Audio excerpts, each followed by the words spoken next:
जी, मैं इस वक्त डस्का सिविल अस्पताल में मौजूद हूँ, जहाँ पर गुज़श्ता रोज़ डेंगू से मुतासरा 6 मरीज़ों को लाया गया, जिनको 1 या 2 दिन रख के उन्होंने सियालकोट या लाहौर में रेफ़र कर दिया है।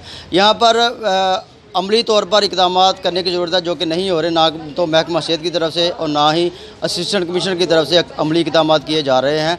और गुज़श्ता रोज़ हल्की सी वाक करके जो है ना, वो लोगों आला हुकाम को खुश करने की कोशिश की गई है। इससे लोगों को आगाही देना मकसद नहीं है, मकसद ये है कि वहाँ पर आगाही दी जाए जहाँ पर लार्वा की अफजाइश होती है और लार्वा जन्म लेता है। उन पॉइंट्स पर जाके, कार वाश के पॉइंट्स हैं, गमले हैं, टायर्स हैं, जहाँ पर पानी खड़ा होता है, वहाँ पर ज़रूरत है इस आगाही की कि वहाँ पर पानी खड़ा ना होने दिया जाए। और उससे भी ज़रूरी ये चीज़ है कि जो डस्का और इसके गिरदोनवा में मच्छर मार के लिए स्प्रे की जाए, ताकि ये मच्छर जो है वो ख़त्म हो।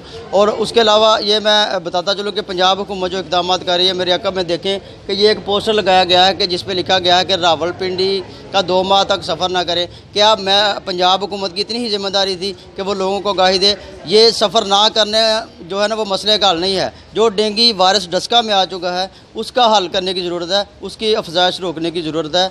और मैं यही कहूँगा कि उसके लिए अमली इक़दामात किए जाएँ। जी।